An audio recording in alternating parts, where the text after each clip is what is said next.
तो अब अपन सॉल्व करते हैं अगला क्वेश्चन इसी प्रॉपर्टी पे। और ये जो क्वेश्चन है बहुत ही इम्पोर्टेंट है। अब इम्पोर्टेंट क्यों है? अब प्रॉपर्टी मैंने आपको जस्ट अभी समझाई है, देखो ध्यान से सुनना।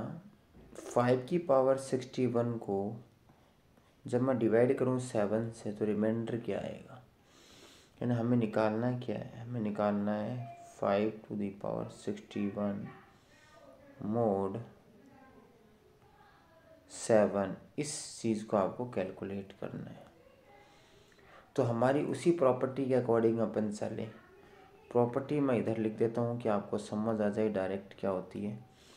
प्रॉपर्टी होती है कि सर ए को जब मैं डिवाइड करूँ n से तो रिमाइंडर मान लो b आता है, तो इसको अपन ऐसे लिख सकते हैं a equivalence b mode n। इसका मतलब है कि a को n से डिवाइड करने पे रिमाइंडर b आता है। अब इधर कोई भी पावर आप लगाओगे वो इधर लगेगी। क्लियर? तो आपको 5 और 7, तो अपन कैलकुलेशन यहाँ करते हैं कि 5 की पावर 1 को जब मैं डिवाइड करूँगा 7 से तो रिमाइंडर 5 ही आएगा। 5 की पावर 2 यानी 25 को जब मैं डिवाइड करूँ 7 से तो 7 3 जा 21, रिमाइंडर बचेगा 4।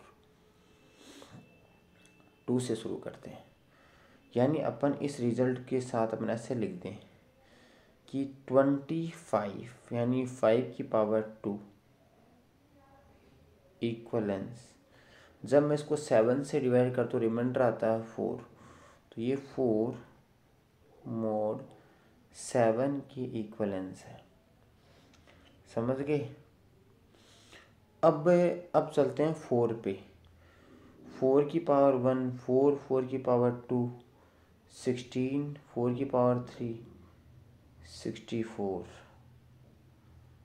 इसको 7 से डिवाइड करने पर रिमाइंडर 4 ही आएगा।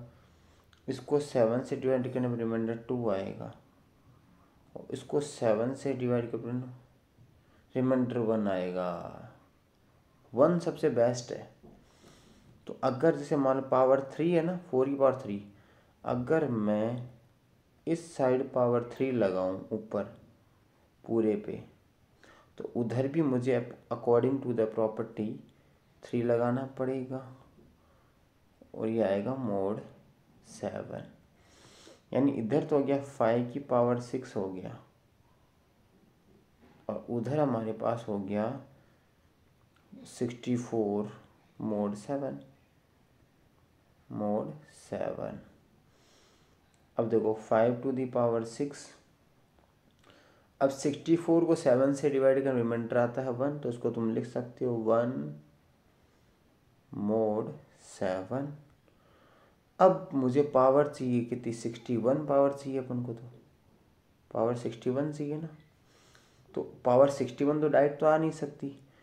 इसके ऊपर अगर पावर 10 लगा दें अपन, पावर कितनी लगा दें? 10, तो उधर भी क्या करना पड़ेगा? 1 के ऊपर पावर 10 लगाना पड़ेगा अपन को, मोड 7। चलते हैं आगे। तो 5 की पावर 60 इक्वलेंस 1 मोड 7। अब अपना रूल क्या है? हमें पावर 61 चाहिए। 61 कैसे आएगी? 5 की पावर 60 को मल्टीप्लाई करना पड़ेगा 5 से, तब 5 की पावर 61 आएगी। यानी कि इस रिजल्ट को मुझे मल्टीप्लाई करना है तो उधर भी मल्टीप्लाई करना पड़ेगा। 5 की पावर 60 मल्टीप्लाई बाई 5, तो आपको उस साइड भी 1 को किससे मल्टीप्लाई करना पड़ेगा? 5 से, मोड 7। तो इधर आएगा 5 की पावर 61 इक्वलेंस 5 मोड 7। अब सर इसका मतलब क्या है? इसका मतलब है आपका आंसर।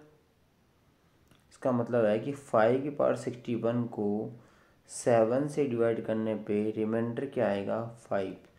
तो अपना आंसर क्या हो जाएगा बताओ? आंसर हो जाएगा 5। समझ आया तुम्हें? इस प्रकार का क्वेश्चन आपके एग्ज़ाम में 101% आएगा, मैं श्योर हूँ। आप इस पर प्रैक्टिस करें, बहुत ही ज़्यादा इम्पोर्टेंट है। होप आपको वीडियो समझ आई है तो अपने दोस्तों में शेयर करें अपनी सारी वीडियोज़ को। Thank you.